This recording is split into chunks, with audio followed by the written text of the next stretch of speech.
किसान आंदोलन देश में एक बार फिर से शुरू हो गया है। किसान आंदोलन के दौर का आज दूसरा दिन है। इससे पहले कि आज का अपडेट आपको बताएं, इससे पहले मैं आपको बता दूं कि कल क्या कुछ हुआ, पूरे दिन भर किस तरीके की हलचल रही। हालांकि दिल्ली से सटे जो बॉर्डर हैं वो तमाम सील कर दिए गए हैं। बात करें गाजी बॉर्डर की, गाजी बॉर्डर भी सील कर दिया गया है। इसके साथ ही टिकरी बॉर्डर भी सील किया गया है। वहीं सिंघू बॉर्डर पर भी जवान डटे हुए हैं। और शंभू बॉर्डर की अगर हम बात करें तो यहाँ पर कल पूरे दिन भर बवाल देखने को मिला। सबसे पहले किसान जो है बॉर्डर से अंदर घुसने की कोशिश करने लगे, प्रदर्शन यहाँ पर हुआ। इसके बाद पुलिस की तरफ से इन प्रदर्शनकारियों को रोकने के लिए आंसू गैस के गोले भी छोड़े गए और साथ ही साथ ये भी शाम होते होते प्रदर्शन इतना तेज़ हो गया कि पुलिस की तरफ से फायरिंग करनी पड़ी।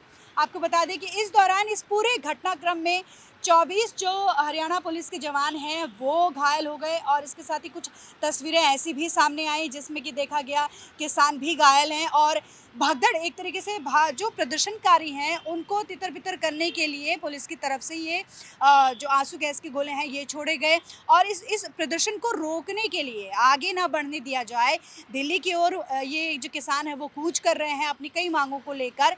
इन्हें रोकने के लिए यहाँ पर इस तरीके का जो पुलिस की तरफ से कार्रवाई जो है वो की गई। वहीं आपको बता दें कि इस आंदोलन को देखते हुए सुरक्षा के भी कड़े इंतजाम किए गए हैं बॉर्डरों पर। जहां दिल्ली पुलिस तैनात है, वहीं सीआरपीएफ और सीआईएसएफ के जवान तैनात हैं। जो बॉर्डर हैं वहां पर एक तरीके से सीमेंटेड जो बैरिकेड्स हैं वो भी लगाए गए हैं और भारी भारी जो बैरिकेड्स हैं वो लगाए गए हैं जिससे कि इस प्रदर्शन को रोका जा सके और जो प्रदर्शनकारी हैं, जो किसान प्रदर्शनकारी हैं, उन्हें बॉर्डर से अंदर प्रवेश ना मिले, इसके लिए। वहीं अगर बात करें आज दूसरे दिन की, तो आज दूसरा दिन है इस किसान आंदोलन का और एक बार फिर से शंभू बॉर्डर से जो किसान हैं वो दिल्ली की तरफ बढ़ रहे हैं धीरे धीरे।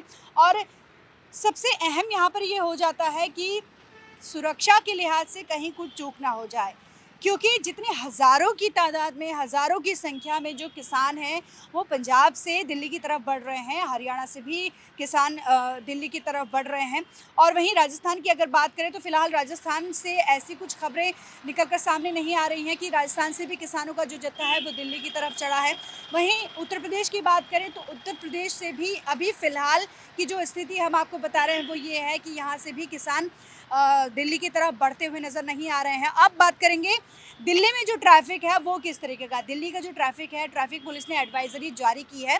जो क्राउड मेरठ और गाज़ियाबाद से दिल्ली में आता है उसके लिए रूट डाइवर्ट किए गए हैं, जिससे कि जो लोग दिल्ली में आने वाले हैं या फिर यहाँ पर जो जिनका काम है वो अगर यहाँ पर आते हैं तो उन्हें किसी तरीके की समस्या ना हो, इसके लिए ये जो एडवाइज़री है वो जारी की गई है। तो गाज़ियाबाद और मेरठ से जो लोग दिल्ली आ रहे हैं उनके लिए वैशाली कौशाम्बी का जो रास्ता है वो चुना गया है। यहाँ से दिल्ली में वो लोग प्रवेश कर रहे हैं और आउटर की बात करें तो इसी रास्ते से दिल्ली से बाहर भी वो जा सकते हैं। और दिल्ली में फ़िलहाल जो ट्रैफिक है उसको लेकर भी काफ़ी कुछ इंतज़ाम यहाँ पर किए गए हैं कि लोगों को किसी तरीके की कोई समस्या ना हो और आसानी से सुचारू रूप से यातायात चल सके। और अब हम आंदोलन की बात करें तो ये आंदोलन का, जैसे कि आपको बताया कि ये दूसरा दौर है।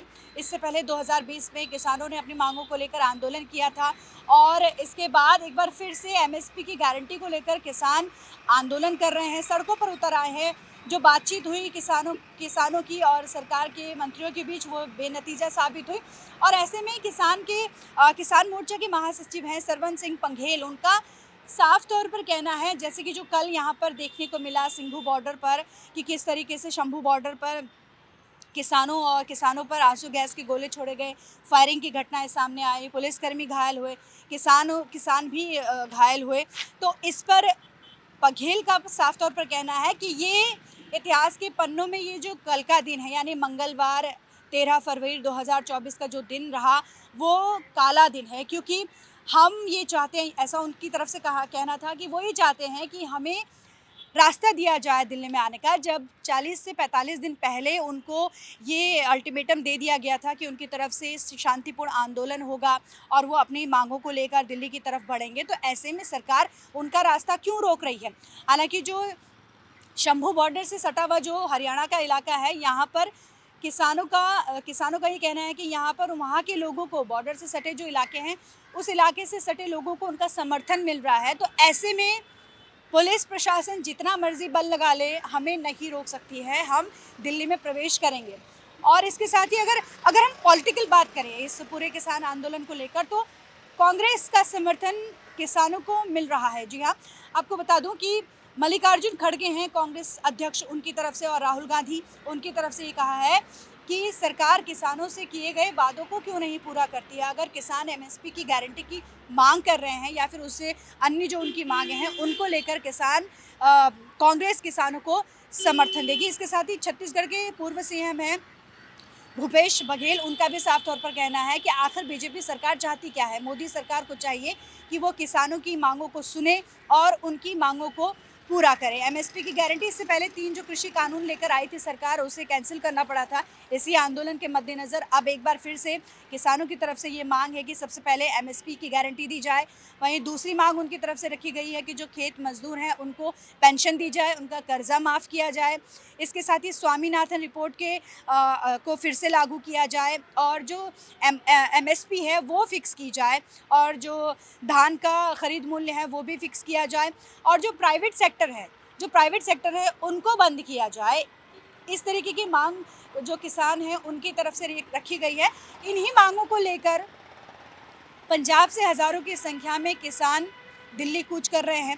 और ये भी है कि जो अलग दूसरे राज्य हैं जैसे राजस्थान है, उत्तर प्रदेश है, मध्य प्रदेश है, यहाँ से भी किसानों के आने की संभावना जताई जा रही है। हालांकि फ़िलहाल अभी ऐसा कुछ देखने को नहीं मिल रहा है। ऐसे में देखना ये होगा कि इस बार का ये जो किसान आंदोलन है, ये किसान आंदोलन किस तरीके का रहता है, क्या सरकार इनकी मांगें सुन लेती है। और ये भी अहम हो जाता है कि 2024 लोकसभा चुनाव बहुत करीब है, कुछ ही महीनों का वक्त बचा है। तो ऐसे में क्या ये एक पॉलिटिकल एंगल इसको लेके चलती है या फिर ये किसानों की मांगों को मानती है सरकार, ये भी देखना बेहद अहम हो जाता है। कैमरामैन विनोद चौधरी के साथ नीतू गौरकेला, नवोदय टाइम्स, पंजाब केसरी।